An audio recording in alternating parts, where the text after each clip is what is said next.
Hello students, let us continue with chapter 2, the address, written by Marga Minko. Chapter 2, the address, written by Marga Minko. In my last video I finished explanation of the chapter. I also summarized the chapter. So in this video once again I will give you the detailed summary of the chapter. I will discuss answers to all the questions. Okay, so let us begin.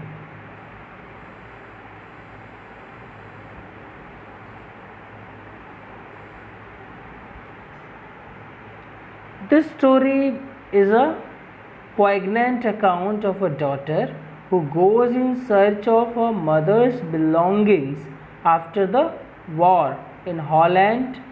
When she finds them, the objects evoke memories of her earlier time.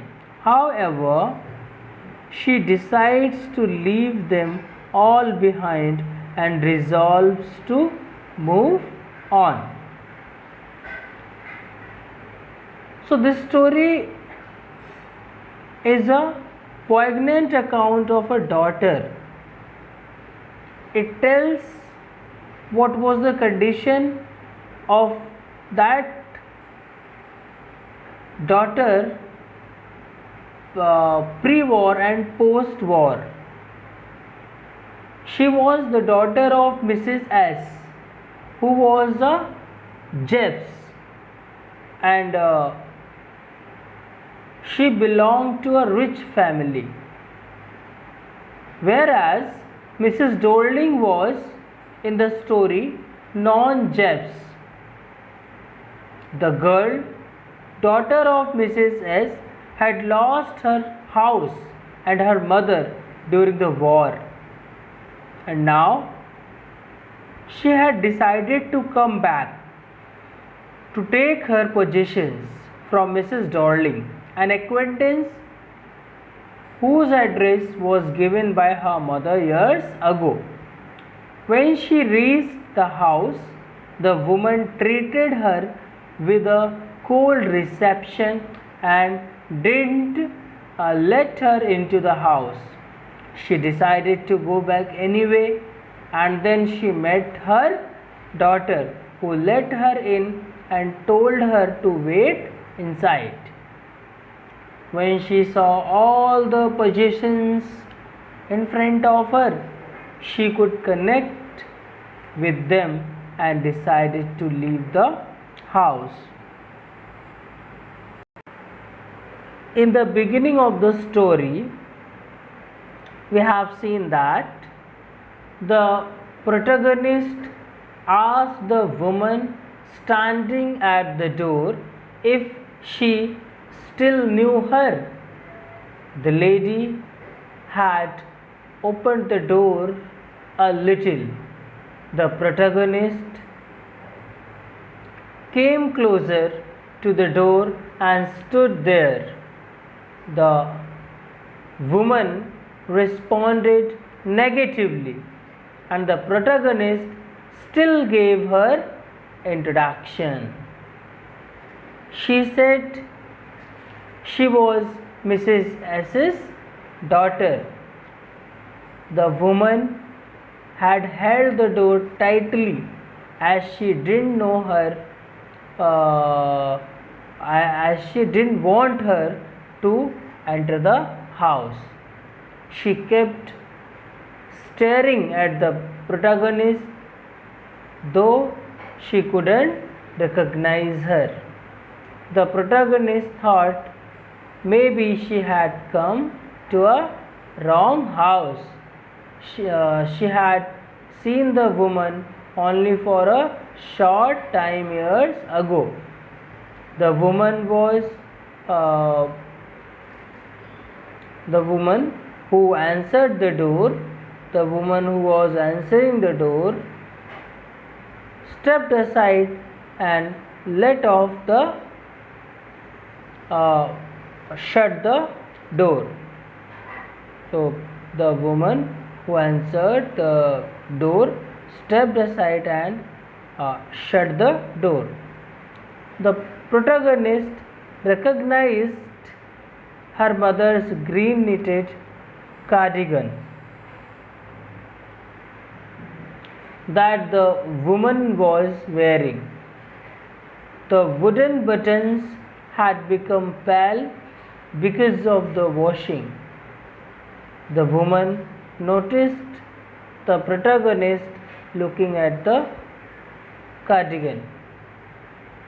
She hid behind the door. Now the protagonist knew she had come to the right house. Further, the protagonist asked the woman about her mother. The woman asked if she had come back. She replied, only to her and no one else came with her.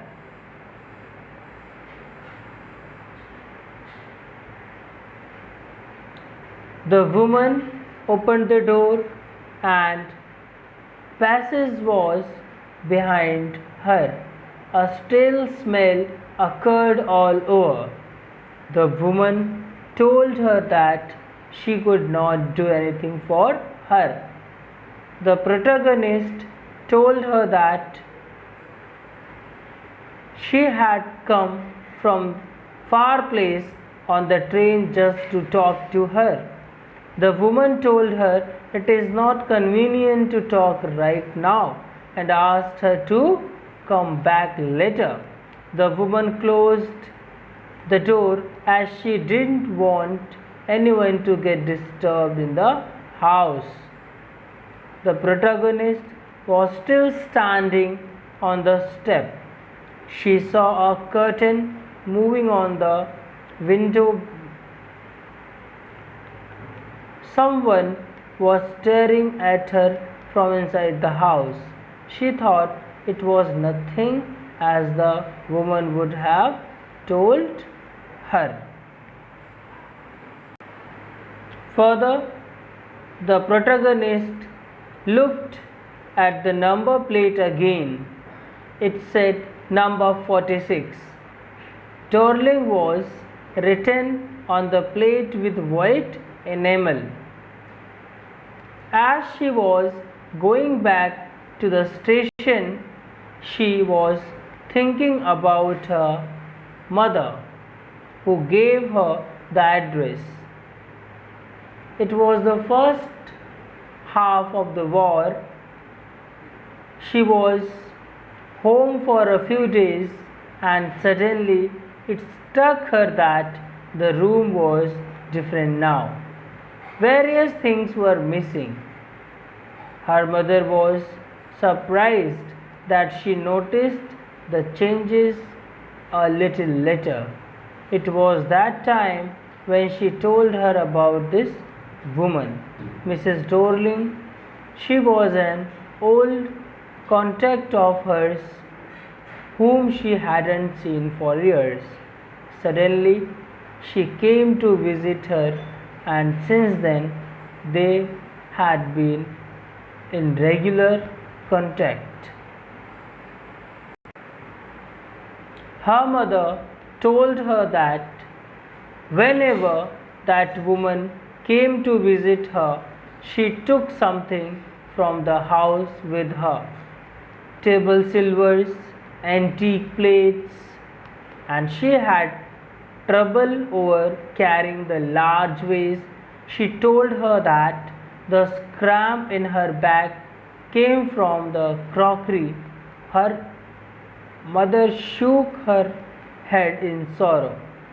The woman kept telling the protagonist's mother that she wanted to save her precious things if they had to leave the place someday. They would lose everything. She asked her mother if she really wanted her to take all the things with her. Her mother replied that even if she didn't, it would be an insult to ask her not to. She was going out with a risk herself, a suitcase full of items. Her mother noticed that she wasn't convinced and looked at her critically. After that day, they never talked about the incident again. She reached the station without noticing any details on the way. She passed the familiar things after the war for the first time. She didn't want to upset herself with the familiar sights of houses and streets that reminded her of all the precious time. Back in the time she was Mrs. Dorling in person, a day after her mother told her about her. She woke up late that morning, and as she was going downstairs, she saw the lady with the broad back. Her mother was seeing her out. Her mother introduced the protagonist to the lady. She signaled to her, and the woman responded with a nod. She picked the suitcase under the coat rack. She was wearing a brown coat and a shapeless hat. The protagonist asked her mother if she lived far away. The mother told her the address, Marconi Street, number 46. She remembered it. She remembered the address, but she took too long to visit the place. After the freedom, she was on one hand not interested, and on the other was afraid. She was afraid of getting confronted with the past memories and connections that no longer existed. Connections were hidden in cupboards and boxes. It seemed that those memories were waiting in vain to put them back in their places, as they had suffered all these years because they were only things.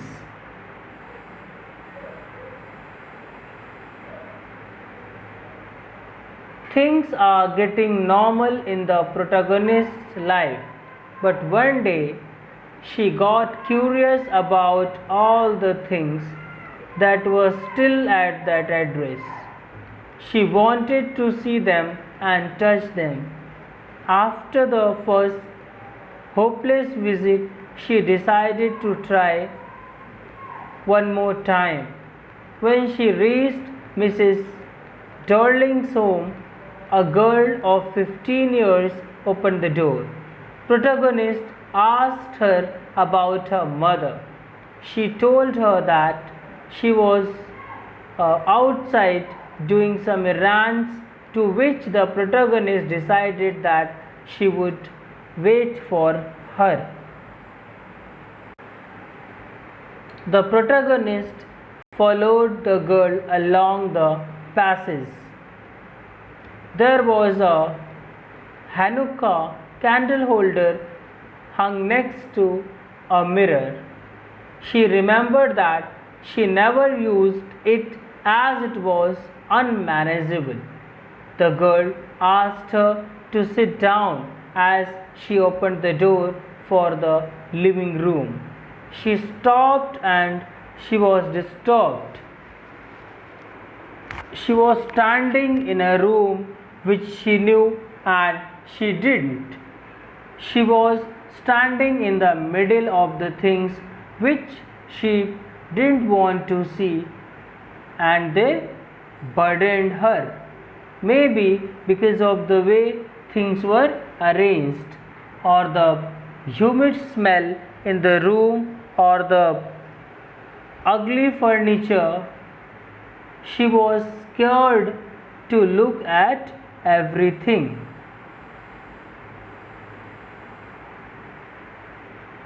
She sat down on a chair which the girl pulled out for her.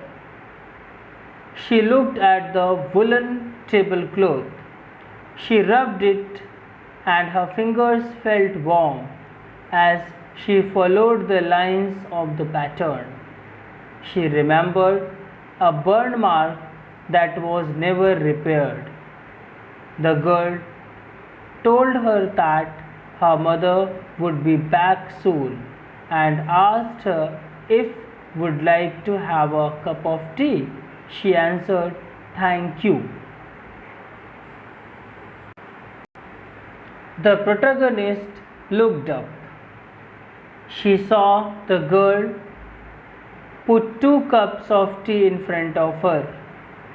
She had a broad back just like her mother. She poured tea from the teapot, and it had a gold border on the lid. She opened a box and took some spoons out of it. The protagonist complimented the girl about the box. She felt weird hearing her own voice. It was sounding different to her.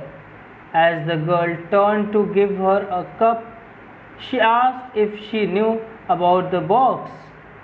Then she added that it is antique according to her mother.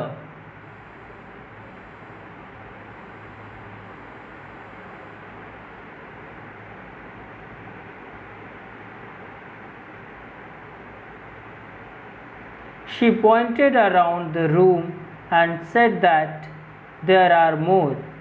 She told her to see, although the protagonist didn't need to follow her direction. She knew what she was talking about. She glanced over the tea table. She remembered how she used to fancy the apple on the pewter plate. The girl shared that they used the plate for everything. Once they ate off the plates that were hanging on the wall. The girl wanted to eat off that plate too, but it wasn't anything special. The protagonist found the burn mark on the tablecloth. The girl looked at her in a question. The protagonist said yes. She told her that when you are used to touching things into your house, you hardly notice anything.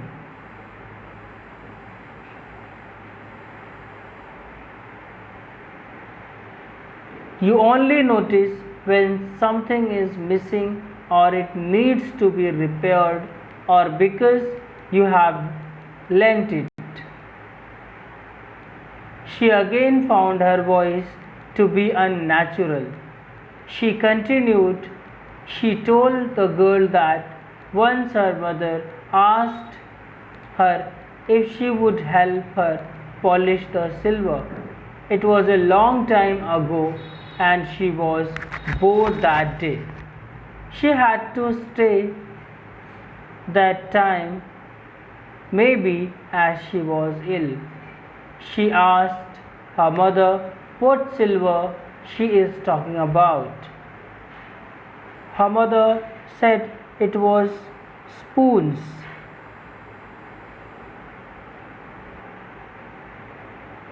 Knives and forks, but she didn't know that it was silver. The girl laughed and said that she bet. She didn't know it was either with what they ate with. The protagonist asked if she knew. The girl hesitated and walked to the sideboard and opened a drawer. She said we would see if it was there. The protagonist jumped and said she forgot the time as she had to catch the train. The girl asked her if she did not want to wait for her mother. The protagonist still replied with a no and said she must leave. The girl pulled the drawer open. The protagonist said she could find her way out and walked down the passage as she heard the ringing spoon of spoons and forks. When she reached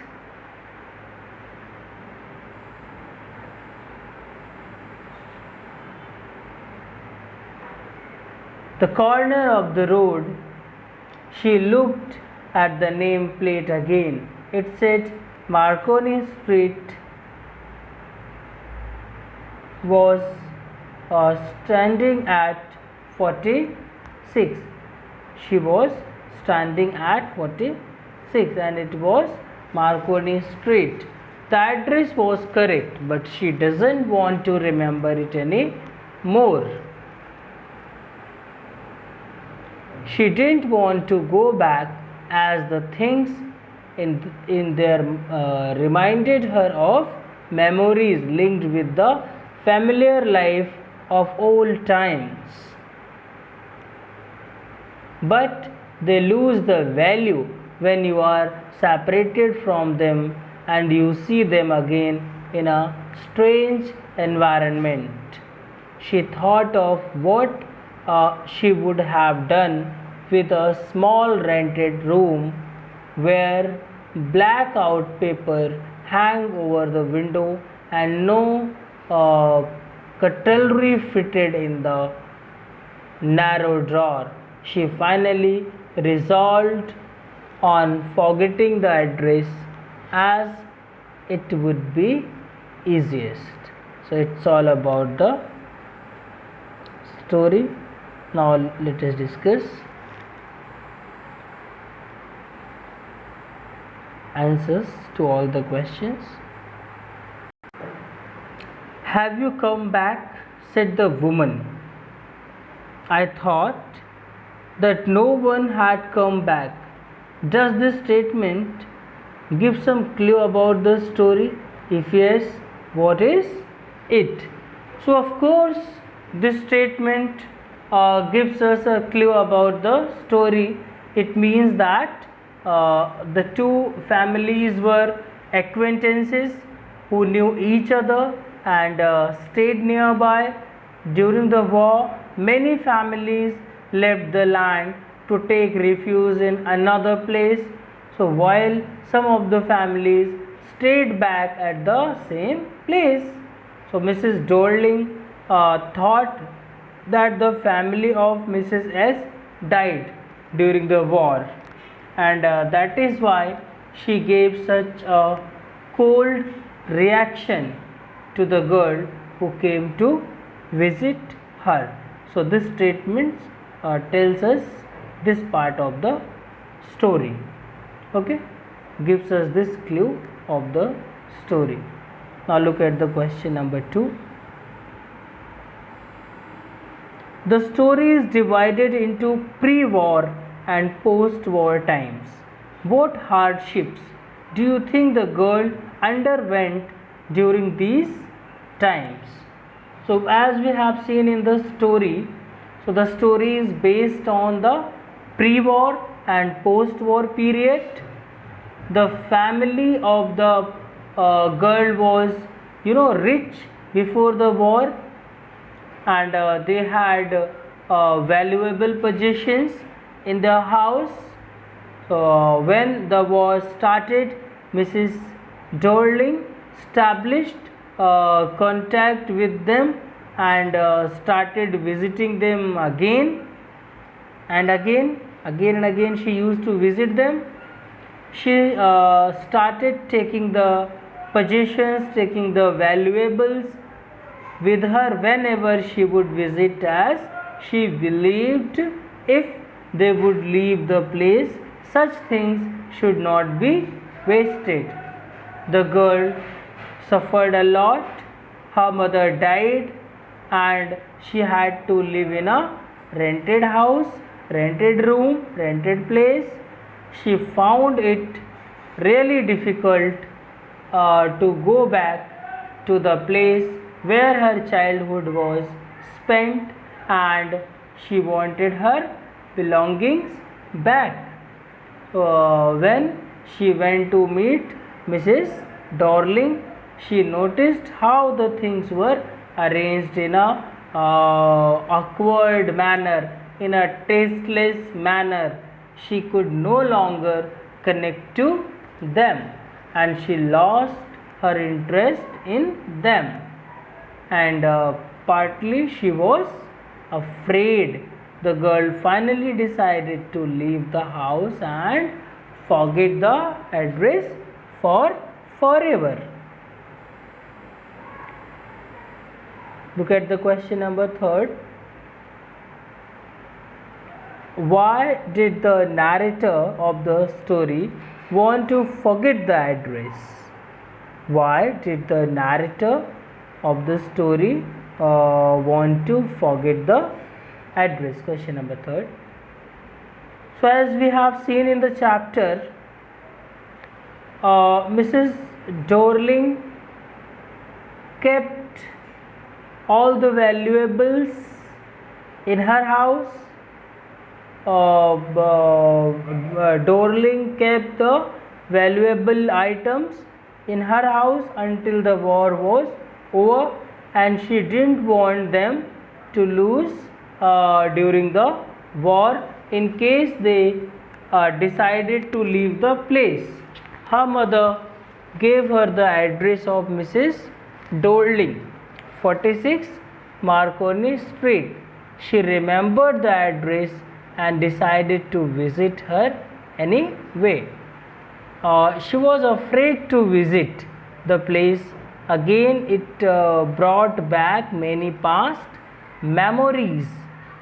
When she saw all the possessions, they were arranged in a tasteless manner, as she lost interest in them.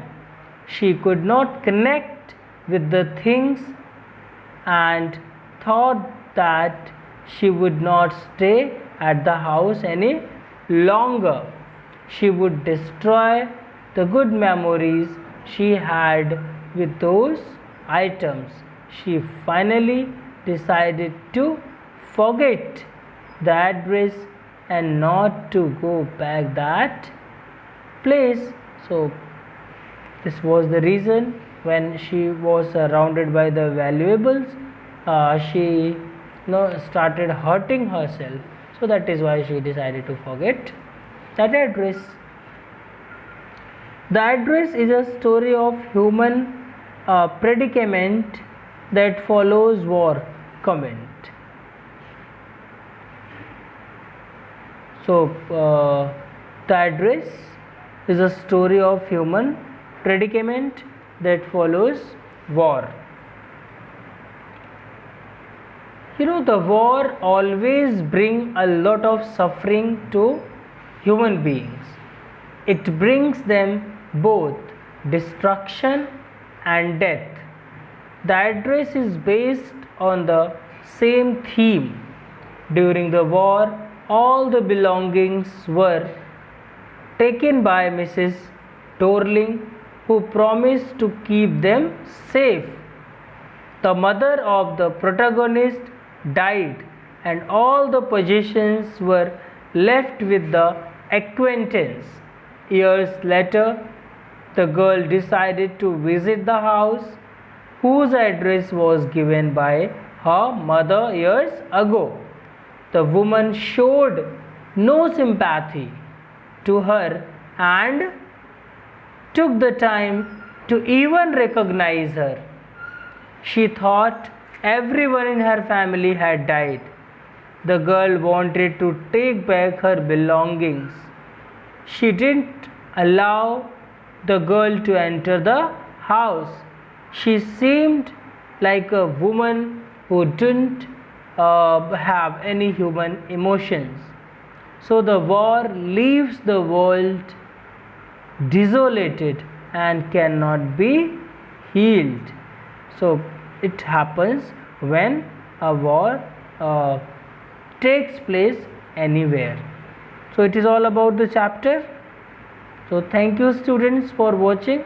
In my next video I will start the next chapter, the new chapter. Thank you for watching.